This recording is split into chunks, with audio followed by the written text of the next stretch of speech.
Bueno, perdón que me haya extendido demasiado. Rodrigo, nuevamente te agradezco y te dejo con la palabra. Bueno, muchas gracias a Jorge, muchas gracias a la universidad. Hay dos formas de abordar la gestión pública. O se ocupa la política para darle un sentido a la gestión, o se ocupa la gestión para darle un sentido político a esta. La política. La política, yo diría que el principal tema que tiene que ver con la política en la COVID parte de la actitud que tuvo el gobierno en un primer momento, que pasaba por vender una imagen de éxito, pero asegurado respecto a la gestión. Aquí se habló de que teníamos una cantidad enorme de ventiladores, aquí se habló de que teníamos la mejor respuesta del continente, sino del mundo. Aquí se generó un relato político a partir del éxito que se supone que iba a tener el gobierno en materia sanitaria.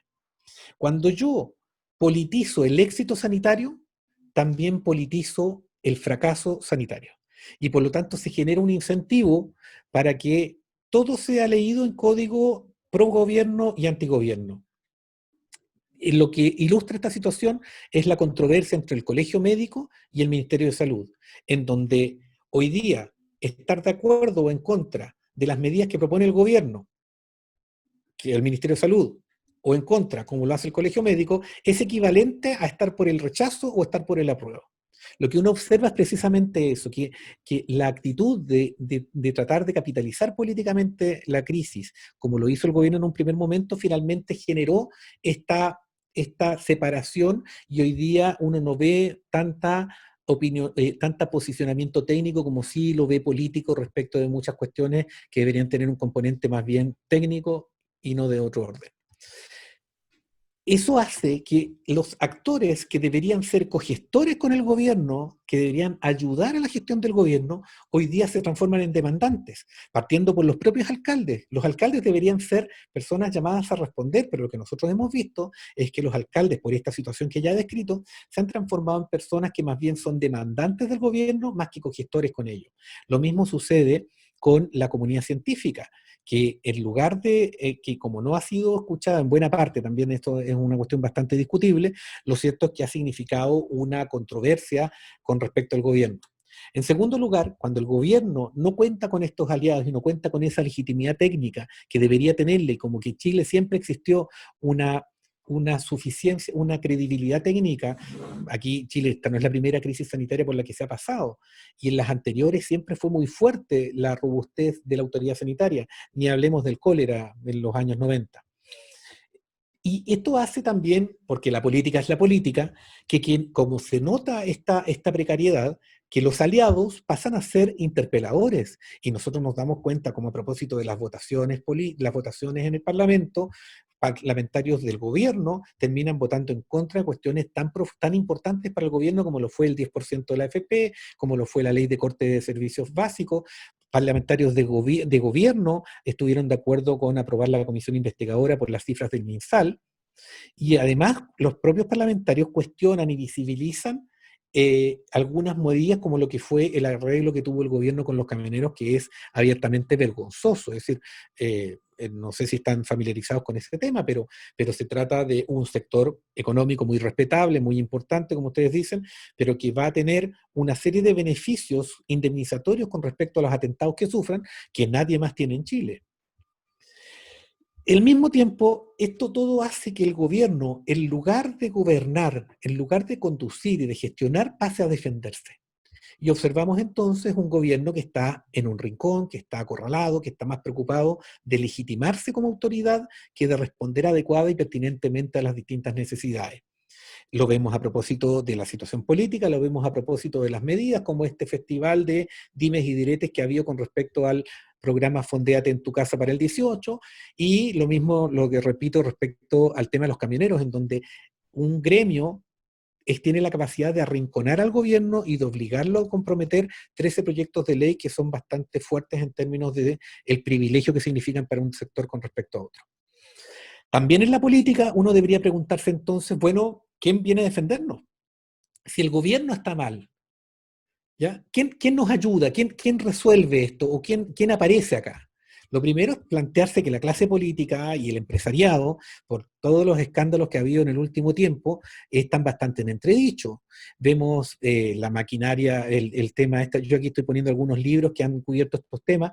Está también este libro sobre Operación Huracán y Comando Jungle, porque lo quise poner porque demuestra cómo el propio Estado en su gestión, la política en la gestión, no ha sido capaz de controlar y de supervisar adecuadamente las fuerzas de orden. Sí, entonces la política nos olvidamos, la clase política. Deberíamos preguntarnos por las instituciones permanentes. En los grandes momentos de crisis, la institución que siempre estuvo aquí fue la Iglesia, pero tanto a nivel mundial como a nivel nacional, la Iglesia también está pasando por su propia crisis y hoy día está ausente respecto de transformarse en la autoridad moral que en algún momento fue capaz de interpretar a otros actores para poder actuar de una forma distinta.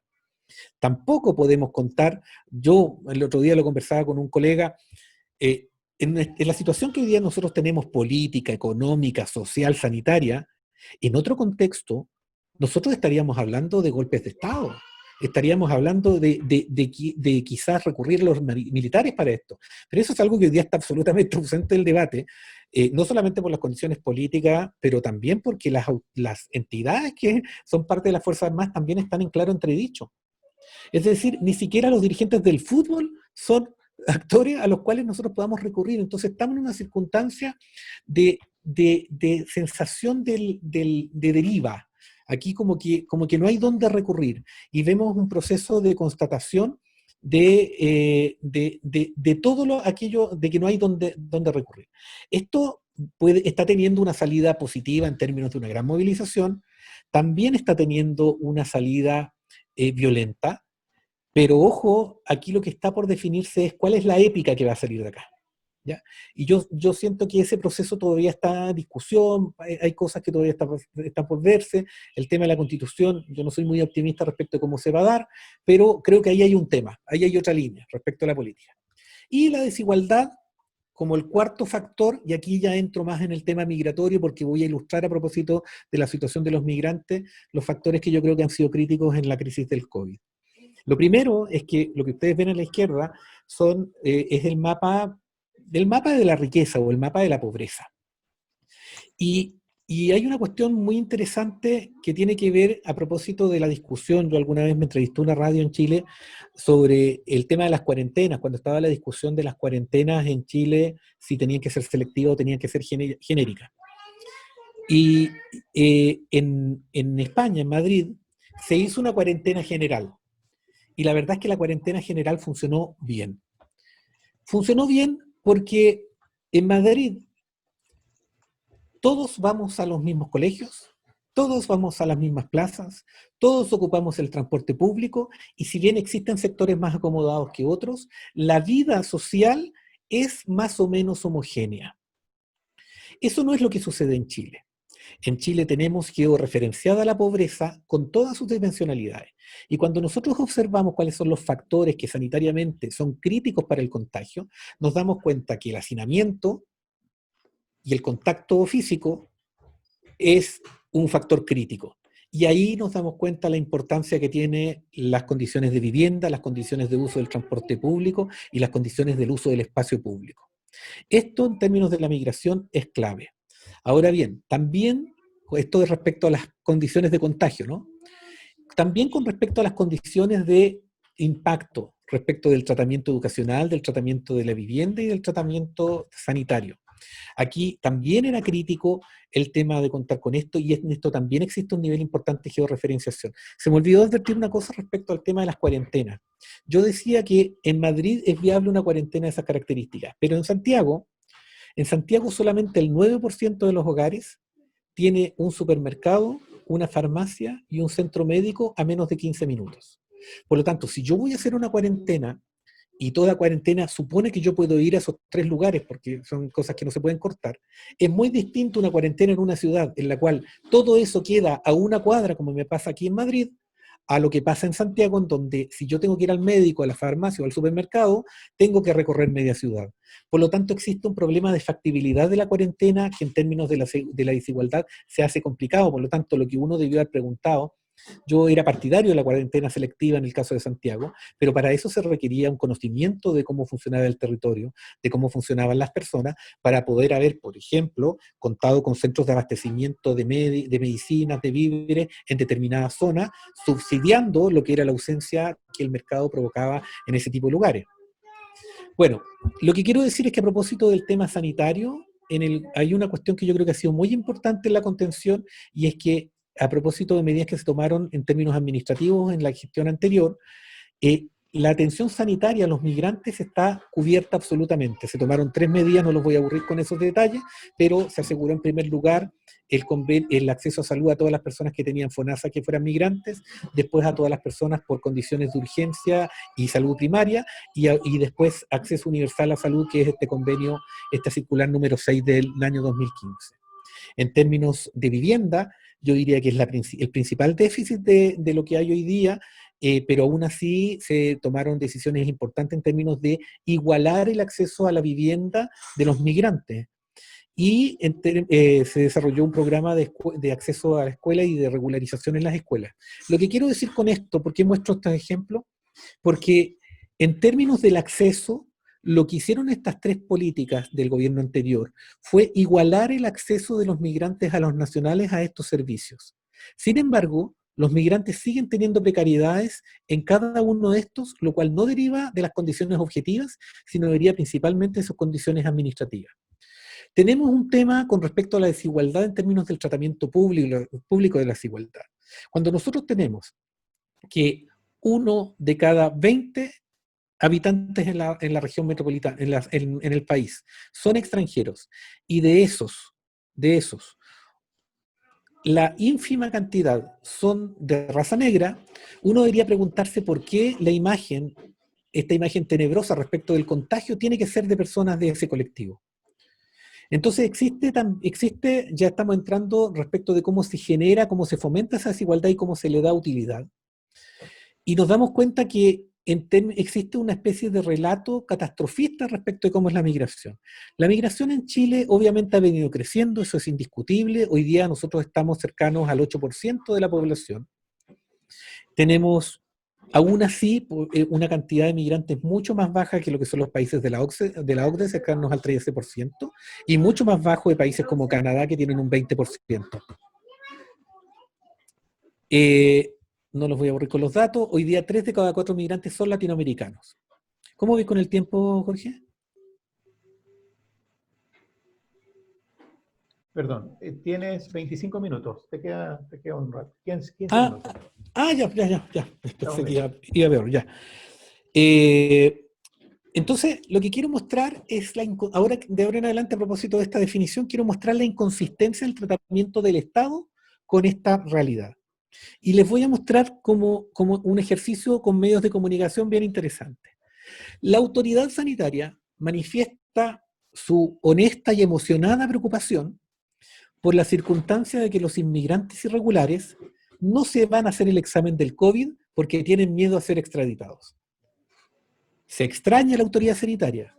Sin embargo, en esos mismos días designan a cargo de la distribución de las cajas y una serie de otras cuestiones vinculadas con la crisis de COVID al ex subsecretario Uvilla, que un par de meses antes había señalado que el principal desafío de la política migratoria del gobierno era expulsar a aquellas personas que se encontraban en situación irregular. Entonces, no da mucho lugar a extrañeza que los migrantes no se atrevan a confiar en una autoridad que un par de meses antes dijo que si los pillaba en irregularidad migratoria los iba a expulsar. Entonces, esta inconsistencia se empieza a notar y empieza a generar un relato que yo creo que es injustificado con respecto a la migración. Aquí tengo otro sinsentido. Este artículo del Mercurio señala que la pandemia barrió con 100.000 empleos de inmigrantes, lo cual demuestra que son los migrantes los principales afectados por la baja del empleo. Pero, sin embargo, el mismo artículo, en la bajada del titular, señala que los expertos abogan por aumentar la tasa de contratación de los inmigrantes. Esto significa, en consecuencia, que por un lado estamos diciendo que los migrantes, se da la señal de que los migrantes no están ocupando puestos de trabajo, y por el otro lado estamos diciendo que necesitamos más migrantes con este tope del 15%. Las principales precariedades, a propósito de lo que decía adelante, que hoy día están teniendo los migrantes, tienen que ver principalmente con el acceso a la red social, el acceso al trabajo, a los servicios sociales y al mercado de la vivienda, como señalé. Pero principalmente tienen que ver con las precariedades administrativas, como son el contar con la visa y un carnet de identidad para poder acceder a eso. Luego, lo que quiero decir con todo esto es que no son los migrantes los precarizados, sino que es el régimen estatal el que los precariza. Un estudio de la Universidad del Desarrollo con la académica Báltica Cabieses, que lo hizo por encargo del Colegio Médico, el Servicio Jesuita Migrante, da cuenta de algunas circunstancias más específicas de cómo los migrantes están abordando la situación del COVID. Lo primero es tener presente de que el 62% de los migrantes está adscritos a la... Las ¿Cómo? clases que tenían con el profesor Tampe van a hacer un cambio y las va a tomar en ese día, van a hacer clases con el profesor Por favor, David. les pido, hay alguien que tiene el micrófono abierto, por favor, les pediría Natalia, que lo cortara. Natalia, por favor. Gracias. Vale, sí, ahí lo corto. Ya. Bueno, lo que decía es que el 62% está adscrito a la salud pública y un 15% a la salud privada. Entre paréntesis, los migrantes tienen mayores tasas de adscripción a la salud privada que los nacionales. El 18%, sin embargo, no está adscrito a ningún sistema de previsión formal de salud, principalmente por la ausencia de carnet y de visa. Solo el 78% de los migrantes estuvo en posibilidad de hacer una cuarentena efectiva. El resto tuvo que romper la cuarentena para poder salir a trabajar. El 25% declara no haber recibido información suficiente. El 35% declara que no sabe dónde tiene que consultar cualquier inquietud que tenga sobre el virus. Y el 30% señala que no comprende la información que se le da. Lo raro es que el 88% considera muy buena o buena la información que le dan las autoridades. Aquí lo que hay, más que un acceso a información, lo que hay es un respeto a la institucionalidad que entrega esa información. Todo esto entonces demuestra la importancia de abordar seriamente el tema migratorio en términos de lo que las cifras son y no lo que las cifras inventamos. Y aquí yo acompaño dos noticias que tratan de ilustrar este punto. En abril del año 2018, cuando el gobierno anunció el programa de regularización extraordinaria, señaló que habría 300.000 migrantes irregulares. Hizo un programa de regularización en el cual incluyó a los que estaban irregulares, a los que habían ingresado como turistas pero aún estaban regulares, a los que estaban en trámite de visado y a los que estaban trabajando sin permiso pese a contar con una visa regular en otro orden. Eso, si hubiese sido efectivo esa cantidad de migrantes irregulares, habría llegado el universo de potenciales regularizables a 500.000. Y sin embargo, solamente se solicitaron su regularidad 150.000. Eso quiere decir que la cifra o era falsa o el programa fue un fracaso. Y por la necesidad que tienen los migrantes de regularizarse, dudo que haya sido por falta de interés. Por lo tanto, aquí lo que hay es una falsedad o una equivocación en las cifras. Uno podría pensar que el gobierno aprendió esta lección. Sin embargo, solamente este mes, a propósito de la discusión de la ley migratoria, la razón por la cual el gobierno plantea el rechazo de determinadas indicaciones es que una vez que se acabe la pandemia, deberían llegar 500.000 extranjeros más a Chile. La verdad es que no voy a discutir la cifra, pero no se condice mucho con la capacidad de expulsión migratoria que tienen otros países, pero demuestra por un lado, la tendencia del gobierno a lanzar determinadas cifras que no están sustentadas en ningún estudio, pero al mismo tiempo la incapacidad de la sociedad civil, de los medios de comunicación y de la propia academia de interpelar por la seriedad de esas cifras. Todo esto, ¿por qué es grave? Porque podría ser esto una discusión técnica que no le importa a nadie. Lo que pasa es que estas cifras, estas lecturas, estas portadas, estas señales construyen realidad social. Y esa realidad social es utilizada, en primer lugar, para instalar el imaginario de crear en la gente la sensación de que cree que pierde el trabajo por causa de los migrantes. Como ya les mostré, el principal impacto en la pérdida del trabajo lo están teniendo los migrantes, más que los nacionales. Pero aún así, el 70% de los encuestados señala que está en favor del rechazo a las visas de los migrantes, en absoluto, de las visas de trabajo, a propósito de la destrucción de empleo en la economía. En segundo lugar, aparecen actores como el alcalde Lavín, que en su intención de pararse políticamente, lanza una iniciativa como la de restringir el ingreso de los migrantes. Una cuestión que, por razones que no viene al caso señalar, es bien poco viable desde el punto de vista técnico. Y finalmente genera situaciones en las cuales las personas reaccionan con arreglo a esa dinámica, a esas influencias, a esos influjos. Y vemos el caso, por ejemplo, de un guardia que se toma la libertad de patear a una persona que estaba haciendo una fila en el seguro de cesantía, porque supuestamente se trataba de una persona de nacionalidad haitiana que estaba enferma de COVID. Después se demostró que la persona había tenido COVID, había hecho la cuarentena, perdón, y que había tenido el alta y que incluso había tenido 7 días más de permiso y aún así se le trató de esa forma. Lo que quiero decir con todo esto, y aquí ya empiezo a cerrar la idea del diagnóstico, es que la política migratoria, por definición, es una forma en la cual yo defino, yo cierro o resuelvo una tensión. Esa tensión es entre el Estado y las personas que migran. El Estado está interesado en controlar la migración. Lo hace por una serie de incentivos, presiones internas, interés estratégico, en fin. Y por el otro lado tenemos las personas que migran. En la forma que yo resuelvo esa tensión, voy dando lugar a una política migratoria más amplia o más estricta. Pero esto no se hace en abstracto. Esto se hace condicionado por una serie de factores. Y por eso es importante, por eso lo quiero mencionar aquí, porque los países no pueden desarrollar la política migratoria que se les ocurra. No se trata, como uno escucha a determinados actores a veces, de que porque Canadá funciona de determinada forma hay que hacer lo que hacen los canadienses, o porque Nueva Zelanda hace determinadas cosas hay que hacer lo que hacen ellos porque a ellos les resulta. Las realidades, para empezar, geográficas son absolutamente distintas, ni hablar de las institucionales o de las culturales o de la tradición migratoria que tiene cada país. Lo importante es entender de que esta forma de resolver los temas migratorios pasa en primer lugar por una serie de factores políticos, sociales, idiomáticos, históricos, normativos, demográficos, de todo orden.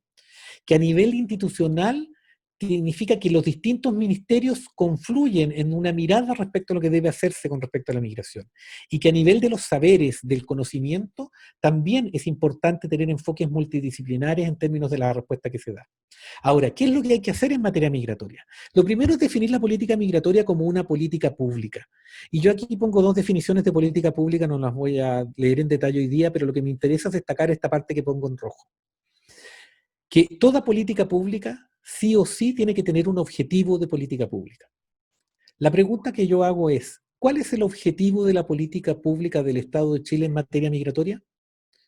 Yo creo que si nosotros empezamos a hacer una encuesta, la verdad es que nadie está de acuerdo respecto de cuál es ese objetivo. Y eso demuestra la dispersión normativa, demuestra la dispersión en términos de los énfasis institucionales, las distintas miradas que hay, los problemas que, por ejemplo, tuvimos nosotros en nuestro gobierno con respecto a las diferencias internas que hubo al respecto. Y esto es porque a nivel político y a nivel de Estado no se ha definido qué es lo que el Estado de Chile quiere hacer con la migración.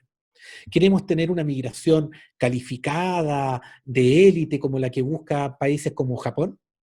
Queremos tener una migración masiva, pero precarizada en términos sociales, como la que tienen los países del Golfo Pérsico. Queremos tener una migración masiva, muy proveedora de mano de obra, como lo que hace Paraguay. Esa discusión no está porque se pretende que la migración resuelva cuestiones que el Estado de Chile, como Estado, como sociedad, no ha resuelto. La migración no va a venir a responder la pregunta de qué tipo de sociedad es la que queremos tener, qué tipo de economía es la que queremos tener, qué relación con la diversidad es la que queremos tener. La migración es una consecuencia de esto y uno tiene que observar la migración como un síntoma de cómo la sociedad se está organizando en determinados factores. Para mí, el principal objetivo de la política migratoria es la cohesión social. Yo creo que cuando en un determinado país la gente confía, termina cooperando y finalmente coopera y construye cohesión social. Lo pongo en un determinado ejemplo. Si yo tengo un empresario que tiene mucho dinero, pero ese empresario cree que los políticos se roban la plata, que el Estado solo sirve para quitarle dinero. El incentivo de ese empresario va a ser eludir impuestos para tener más dinero y con ese dinero darse su propia solución en términos de educación para sus hijos, de salud para su familia, en términos de seguridad. Y como hay menos dinero, la solución pública siempre va a ser de peor calidad. Y se produce un círculo vicioso que termina haciendo que lo público sea equivalente a malo, a precario, a mal hecho, y lo privado tenga el valor respecto de la eficiencia, de la eficacia. Les vuelvo a poner el ejemplo de España. En España, la gente toma seguros de salud, pero principalmente para las atenciones de especialidades, que son las que se demora más en tener uno ahora en el sistema público.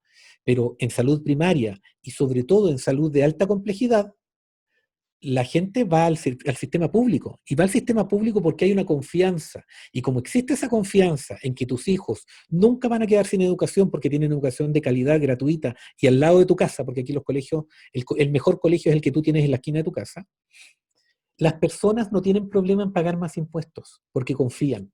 Entonces, si confían, cooperan. Y si cooperan, generan lo que se llama la cohesión social. La CEPAL define la cohesión social como los mecanismos de inclusión y exclusión que van configurando los sentimientos de pertenencia que tienen los individuos con respecto a la sociedad. Por lo tanto, todo lo que nosotros estamos construyendo hoy día en la relación con los migrantes y también en la relación con todos nuestros grupos, lo que compromete al marginarlos, al precarizarlos, al apartarlos del desarrollo, es finalmente comprometer los objetivos de cohesión social que a mi modo de ver tiene que tener toda política pública y particularmente la política migratoria. Lo demuestro con cifras. En primer lugar, la natalidad. Un país necesita, para mantener su densidad demográfica y su capacidad productiva, una tasa de natalidad, una tasa de recambio de 2,1 hijos por mujer. Chile tiene 1,6. Primera conclusión, somos menos. En Disculpa, segundo Rodrigo. lugar, dime. Disculpa, Rodrigo. Solo para advertirte que quedan 5 minutos de esta primera parte. Vale. En segundo, espérate, déjame ver cómo vamos. Ya, bueno. En segundo lugar, nosotros, dame un segundo que tengo que mover esto acá. Aquí está. El año 2002, de cada 100 personas, 8 eran mayores de 65 años. El año 2030, el año 2019 ya eran 12 de cada 100. El año 2035 está proyectado que sean 20. Y el año 2050 se supone que un cuarto de la población va a ser mayor de 65 años. Si nosotros le agregamos, pónganle ojo al año 2031, que es cuando se espera que los mayores de 65 años pasan a ser más que los menores de 14 años. La tasa de reemplazo de mano de obra nacional alcanza un 35% del mercado. Por lo tanto, hay menos trabajadores. Y el dato que a mí me interesa destacar es que si nosotros observamos las personas que se están jubilando, un 72% se está jubilando con ingresos inferiores al mínimo. Lo que quiero traducir con todo esto es que Chile no tiene una posibilidad de optar si quiere o no quiere migración. La verdad es que la migración es una necesidad estratégica que tiene el Estado chileno.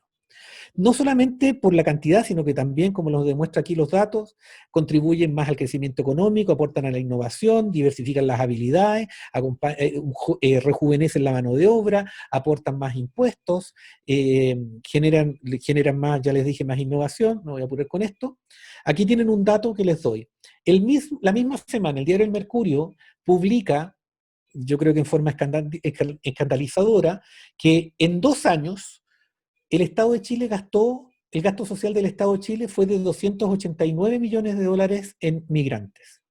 La misma semana, el diario El Mercurio publica que el 22% de los migrantes cotiza renta, declara renta, y que esos migrantes aportan 495 al año.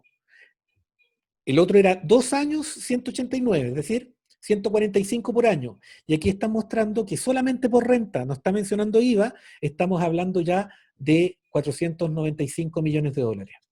Entonces el problema de la migración pasa a ser ilustrable de la siguiente forma. Si yo tengo a 3 individuos que construyen una casa para vivir de determinadas características y con eso van a vivir ellos, resuelven su problema y todo bien.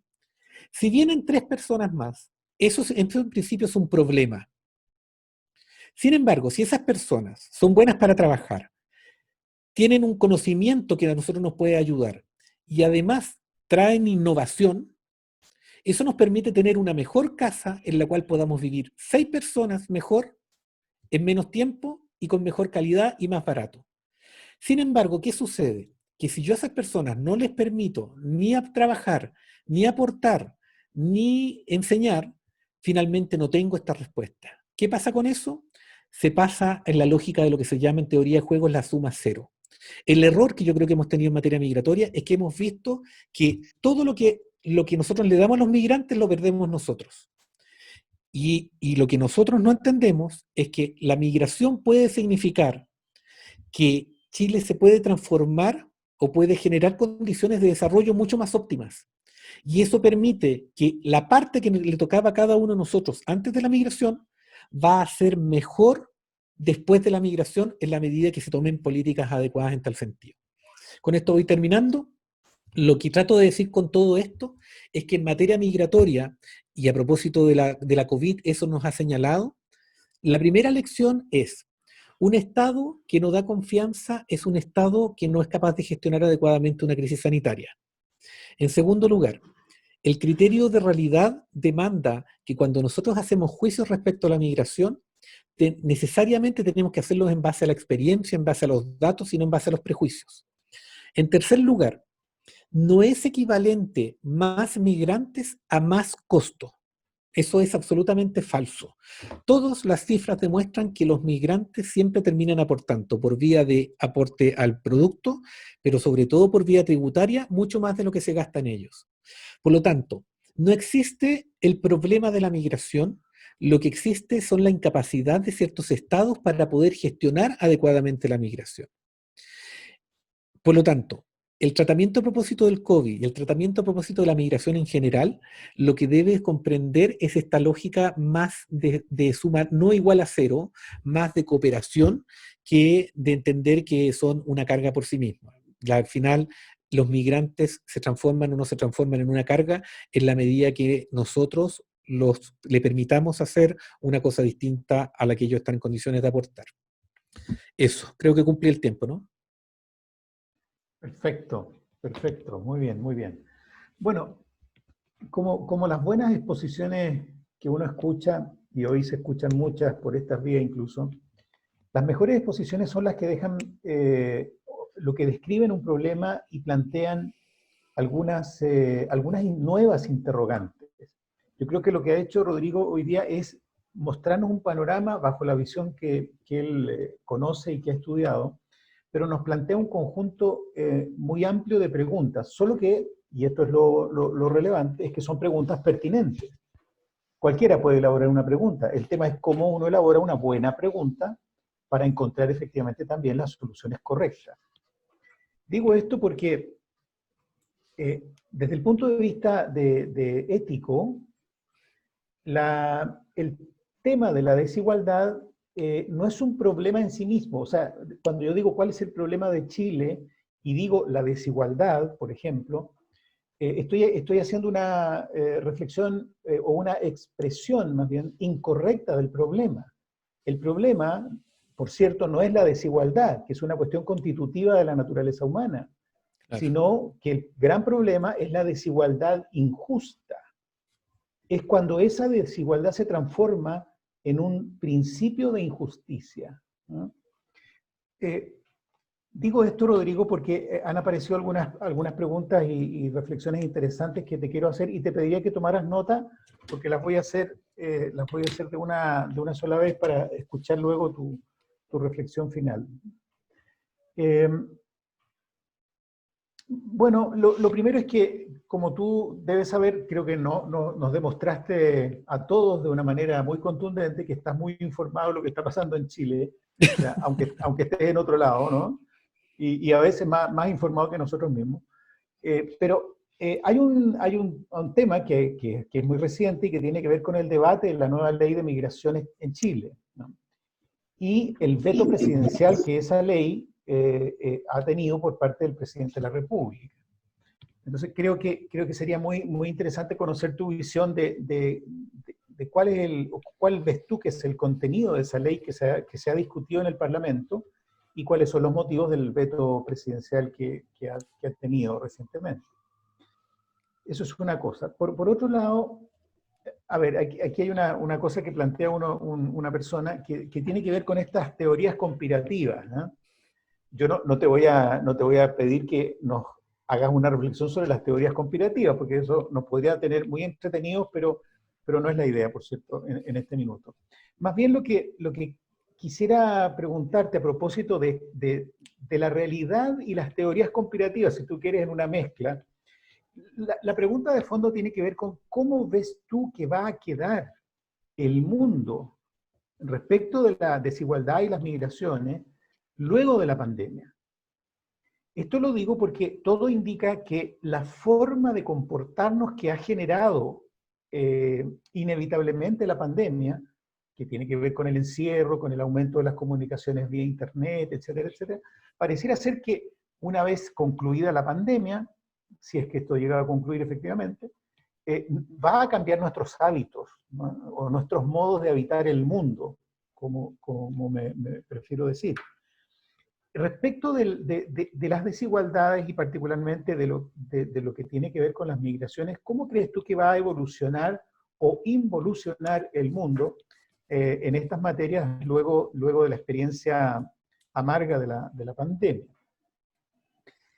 Y por otro lado, hay un conjunto de preguntas que tienen que ver con la desconfianza institucional a la que tú hiciste referencia y que está muy demostrada, ¿no?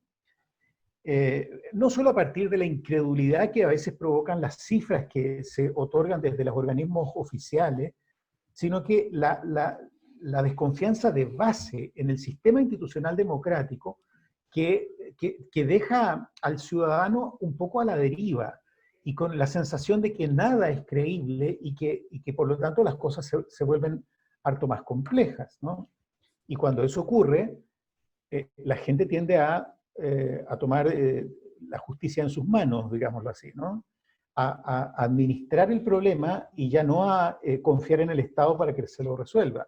Y ahí surgen un conjunto de situaciones.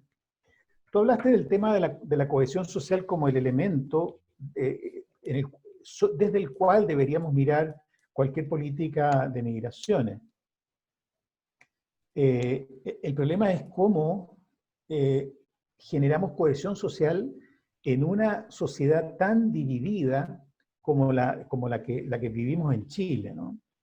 Y cómo, porque ahí hay un problema de base, que es justamente esta desigualdad injusta a la que yo hacía referencia, y que nos hace más distantes probablemente, menos solidarios, a pesar de que uno podría suponer que la pandemia debería haber generado o debería haber promovido el principio y el valor de la solidaridad. Sin embargo, también desde otro punto de vista pareciera ser que pudiera haberse generado una reacción más bien en contrario, o sea, contraria a la cohesión social que es tan indispensable para interpretar las políticas migratorias.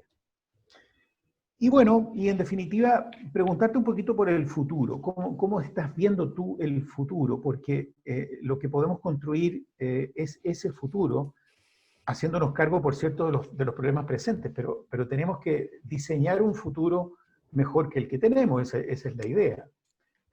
Sería bueno saber cómo estás mirando ese futuro, Rodrigo. Nuevamente te cedo la palabra. Bueno, yo me veo los próximos 5 años contestando lo que me acabas de preguntar, porque en realidad es mucho. Esa es mi primera proyección hacia el futuro. A ver, estoy completamente de acuerdo contigo, uno no hace esa salvedad, porque en realidad no puede hacer todas las precisiones posibles, digamos, pero tienes toda la razón en que la desigualdad por sí misma no es un factor cuestionable, sino que es más, es deseable, sino que lo que uno cuestiona es la desigualdad que limita de forma arbitraria, de forma injusta. La que hace dispareja la cancha. Así que nada que agregar en tal sentido. Justamente la cohesión social como factor, ahí hay trabajos bastante interesantes. Yo, en la década, finales de la primera década del 2000, hubo mucho trabajo en Chile a propósito de la cohesión social, particularmente desde la CEPAL, Y a mí me llama mucho la atención, porque bueno, yo estoy muy metido en el tema ahora porque en mi tesis doctoral justamente yo propongo una nueva perspectiva del derecho migratorio y en la cual planteo la cohesión social como el objetivo último del derecho migratorio y por tanto me tocó investigar mucho esto. Y llama la atención cómo esa discusión dejó de estar en la palestra pública. Aquí ese esfuerzo existió en algún momento, pero dejó de hablarse de esto. Y a mí me parece que mucho de lo que está pasando hoy día tiene que ver justamente con la ausencia de ese debate. Yo creo que la cohesión social a nosotros no, la cohesión social no es otra cosa que plantearse un destino común. Y cuando yo me planteo un destino común, hay muchas definiciones que vienen como consecuencia de eso. Yo soy muy poco optimista. Después voy a hablar de la ley de migración, de la ley de extranjería, como le llaman. Yo soy muy poco optimista con lo que va a resultar del proceso del estallido social, de la nueva constitución. Primero, yo no le atribuyo la épica que todo el mundo le asigna al estallido social. Yo siento que la gente, la gran mayoría, no está reclamando por cambiar el modelo, sino que está manifestando su rabia por la parte que le tocó el modelo. Pero yo no sé si a nivel social hemos hecho la reflexión respecto de lo que significa para cada uno el cambio que hay que hacer. Porque yo personalmente lo digo porque mi opción de vida es decir, mira, yo no me importa que me quiten un 50% de los impuestos, si a mí me aseguran determinados mínimos que significan que me pase lo que me pase, mi hija va a tener educación, mi familia va a tener salud, yo voy a tener donde caerme muerto y voy a tener una vejez digna. Yo estoy dispuesto a renunciar a ese consumo presente por esa tranquilidad futura. Pero cuando uno ve las encuestas, te das cuenta que las personas insisten en que el 6% de mayor cotización se vaya a la cuenta de capitalización individual. Y las personas no quieren renunciar a cambiar el auto, no quieren renunciar a las vacaciones en Cancún, estoy hablando de cierto nivel socioeconómico y vamos equiparándolo con en otros rangos socioeconómicos, el ejercicio es el mismo, digamos. Yo creo que hay un problema cultural que nosotros todavía no nos damos cuenta de lo profundamente arraigado que está en nuestra sociedad y que hace muy inviable cambios profundos en el momento actual. Yo de verdad creo que los cambios de fondo son inviables. ¿Por qué? Porque para empezar, para que empecemos a conversar en serio respecto de plantearnos desafíos comunes como sociedad, es porque tenemos que haber venido de un lugar más o menos similar. Entonces, cuando tenemos un modelo educacional que desde que estamos en primero básico, incluso desde antes, empieza a generar segregaciones que se van reflejando no solamente en el contexto educativo, sino que también en la vida social vinculada al colegio. Y vamos generando estas brechas y finalmente llegamos a nuestra vida adulta absolutamente distanciados de otros grupos sociales. Si aquí la gente no conversa, esto se nota mucho en Santiago, yo vengo de provincia, entonces en provincia es un poco más relativo, pero es que en Santiago a uno le sorprende mucho que todos los amigos que tienen las personas adultas vienen del colegio. Es que eso para nosotros es impensable y eso te demuestra cómo el modelo te va definiendo. Entonces yo de verdad no veo, yo soy muy pesimista, lo reconozco. Yo no veo mucho margen para que pueda haber respuestas más social, más comunitarias en un momento actual. Uno lo observa incluso en los partidos políticos. Yo soy demócrata cristiano, militante, pero incluso en las reflexiones dentro de mi partido yo no veo esa capacidad de poder mirar más allá del interés individual y del metro cuadrado en este momento, digamos. Entonces la verdad es que yo no soy optimista en tal sentido. Uno como que uno asume cuando tiene estas discusiones, uno asume que tiene que haber una forma. Bueno, yo no la veo. Yo no la veo. Yo creo que vamos a tener mejoras, yo creo que lo que hay hoy día es un proceso de disconformidad que ha interpelado a la clase política, yo creo que eso va a hacer que la clase política reaccione de cierta forma. Ha habido en estos últimos meses medidas legislativas que eran impensadas hasta hace algún tiempo atrás, y obviamente mejoras va a haber. Pero a mi modo de ver, el problema no se resuelve no sé si llamarle con una nueva constitución, pero para mí no es un tema formal, no es un tema de la constitución que tengamos, no es un tema de las leyes que definamos, para mí es un tema que se ve en el día a día. Y un último comentario en ese orden, antes de ir a las otras preguntas. Uno lo observa en la forma en la cual la gente está discutiendo. Es decir, yo todavía, yo me he salido de muchos chats, he silenciado la gran mayoría, porque de verdad el nivel de adicción a la interpelación que hay en la conversación, en que todo el diálogo está hecho en base a lo que el otro hizo mal, pero yo no escucho a nadie diciendo en qué nos equivocamos. Yo, de verdad, yo me he preguntado mucho, me he representado muchas actitudes que yo he tenido con colegas, que he tenido con familia, que he tenido con amigos, que he tenido socialmente, falta de compromiso que yo tenía en determinados momentos de mi trabajo, pero cuando converso con las personas que parece que aquí nadie estuviera equivocado, uno no entiende qué es lo que pasa. Entonces, lo que quiero decir con todo esto finalmente es que para mí la respuesta no está en un libro. No existe una forma. Yo creo que para empezar hay que plantearse respecto de cómo nosotros mismos, como miembros de un grupo social, tenemos que entender que la forma en la cual en nuestro metro cuadrado no nos hemos hecho cargo, tampoco se va a dar en lo macro. Es decir, le pedimos a los políticos que tengan un cambio que nosotros en nuestra cotidianidad no hemos asumido. ¿Cómo va a cambiar el mundo? Desde el punto de vista de lo que yo estudio, yo creo que, a ver, yo creo que el efecto... Hay una cuestión que siempre se discutió a propósito de la tecnologización o la digitalización que se venía, y hace mucho tiempo que estaba este debate respecto de si todos asumíamos que la digitalización le iba a hacer bien a todos, pero hace un tiempo se venía planteando una disidencia con respecto a, ojo, la tecnología también requiere un piso. Y cuando ese piso es distinto, eso también ocasiona una brecha que la digitalización acentúa.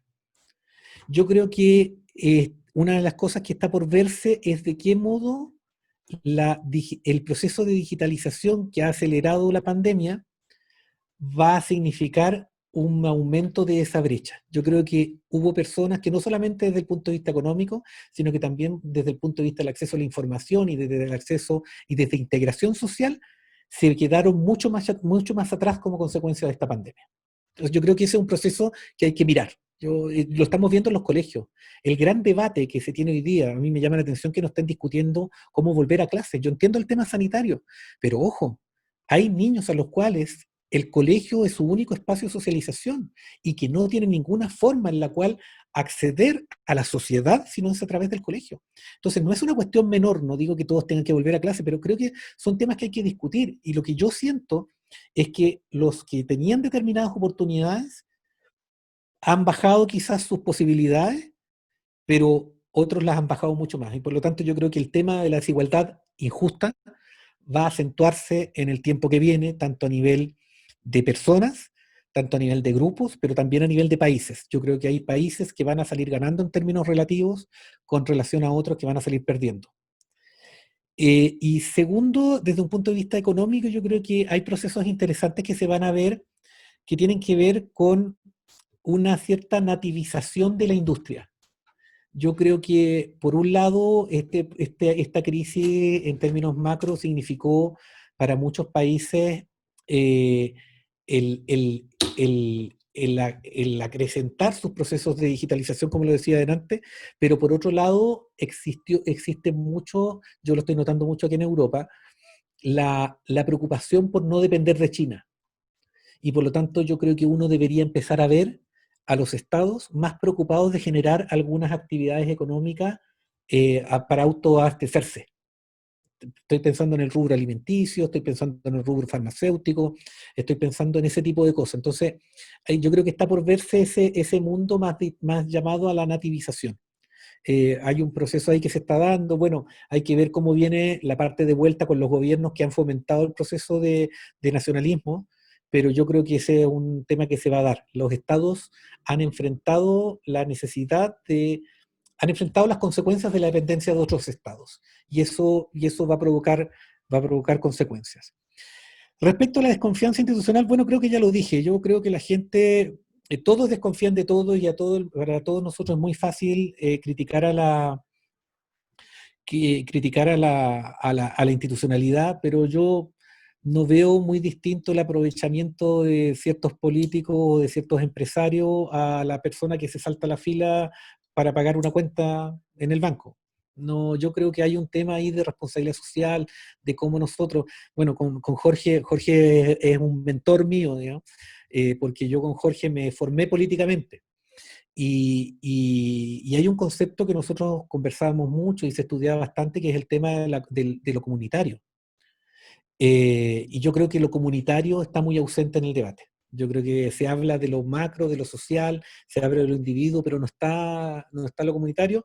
Y con esto agarro el tema de cohesión social, que es algo que, como les digo, yo a mí me he dedicado a estudiarlo mucho. Yo creo que la cohesión social en sí no es virtuosa, porque existen distintas respuestas para la cohesión social. Por ejemplo, el modelo socialista plantea una cohesión social, o el modelo comunista, si ustedes quieren, plantea una cohesión social. Sí, una cohesión social basada en el... Esto se ordena mucho en base a los valores de igualdad, fraternidad y libertad. Entonces, si ustedes se fijan, el modelo comunista o socialista favorece la cohesión social desde una perspectiva de la igualación, de la alienación, diría alguien, y por lo tanto es el Estado el que define la forma en la cual ese sujeto es parte del colectivo y por lo tanto hay cohesión social, pero es una cohesión social alienada, si ustedes quieren. En el otro extremo tenemos el modelo norteamericano, en donde el Estado se abstrae de la gran mayoría de las actividades y solamente se transforma en un garante de la capacidad individual, la libertad, en la cual el mérito se hace la oportunidad que uno tiene de llegar al sueño americano. También es un modelo de cohesión social en que favorece la libertad y que asume que las personas van a transformarse en seres pertenecientes al colectivo social en la medida que cumplan, en la medida que tengan esa oportunidad de que su mérito haga el trabajo de ellos. Yo soy más afín al modelo que se basa en el tercer valor, que es el de la fraternidad, y que es el que justifica de buena forma el Estado Social Europeo y que trata de articular, de generar bueno, pasó por dos etapas. Primero el Estado se transformó en el gestor de la inclusión, de la cohesión, y después pasó a ser un articulador cuando se empieza a reconocer por las influencias particularmente de la social, del social, de la democracia cristiana, a propósito del valor de la empresa, del valor de la familia, en fin. Lo que quiero decir con esto es que la cohesión social en sí mismo no es un objetivo virtuoso, es un objetivo de política pública. El valor que se le asigne a la cohesión social en términos de cuál es la forma en la cual yo integro y hago que los sujetos se sientan pertenecientes a eso, responde a otras dimensiones del debate que sí son parte de estas grandes discusiones que se van a tener a propósito del tema de la Constitución. Yo creo que siempre la cohesión social debe estar ahí, pero hay cohesiones sociales y cohesiones sociales, digamos. Es un carácter más bien instrumental. Yendo más a lo particular, con el tema de... voy a seguir con mi relato pesimista, digamos, porque Jorge plantea esta cosa de cómo la pandemia debería haber significado una mayor cercanía entre los individuos, digamos. Yo soy de Concepción, de Talcahuano, para ser más preciso. Y ahí el terremoto del año 2010 generó las mismas actitudes que ustedes están mirando hoy día. También la gente se puso de acuerdo, todo el mundo me decía, mira, sabes que yo nunca había hablado con mi vecino y ahora converso con él y estamos juntos cuidando nuestra calle para que no la vengan a saquear y ahora estamos todos hermanas y todo. Y uno, después pasó un rato y en Concepción volvieron a lo mismo, incluso yo diría un poco peor. Entonces yo la verdad es que creo que una cosa es que este tipo de episodios ofrezcan una oportunidad para reconocer el valor de lo comunitario, pero otra distinta es que las sociedades tengan la capacidad para aprovechar esa oportunidad. Entonces no estoy descartando que así sea, pero la verdad es que mi experiencia es que a nosotros el modelo educacional sí marcó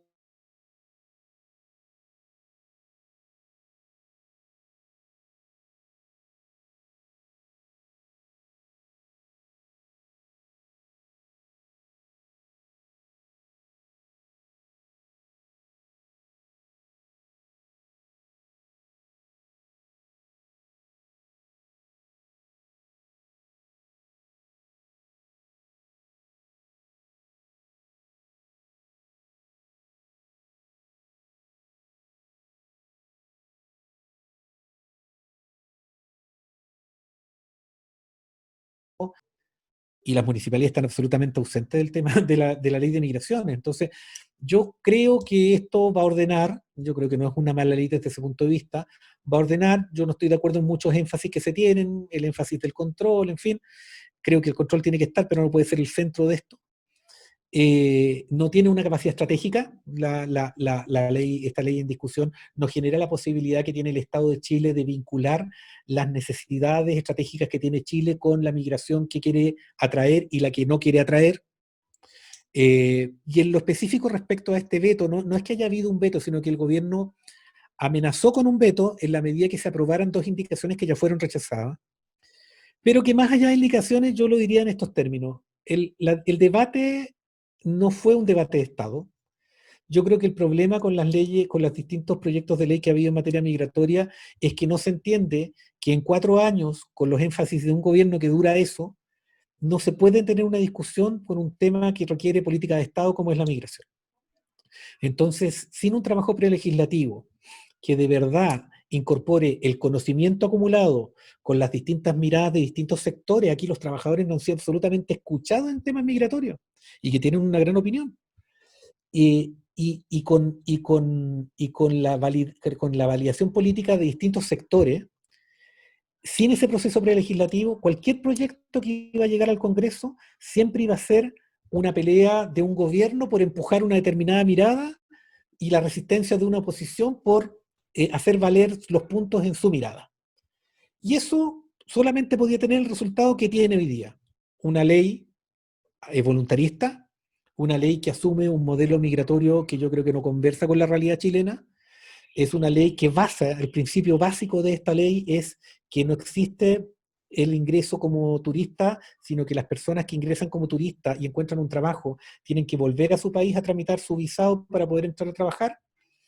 Eso funciona muy bien si uno tuviera ese control, pero la gran mayoría de las personas que entran a Chile van a ingresar igual sin visado porque corresponden a Mercosur, y por lo tanto la ley no va a tener la capacidad de poder evitar que esas personas cuando encuentren trabajo finalmente se queden. Lo único que va a lograr es que como no existen formatos de visado laboral que se puedan tramitar dentro del país, esas personas van a empezar a trabajar en forma irregular, y el peor negocio es la migración irregular, porque esas personas empiezan a trabajar en condiciones de precariedad laboral absolutas y además se transforman en una competencia desleal con el trabajador nacional, y generan un problema por todos lados. Entonces, en resumen, yo diría que el debate de la ley migratoria es un debate trunco, no es una ley de migraciones, es una ley de extranjería.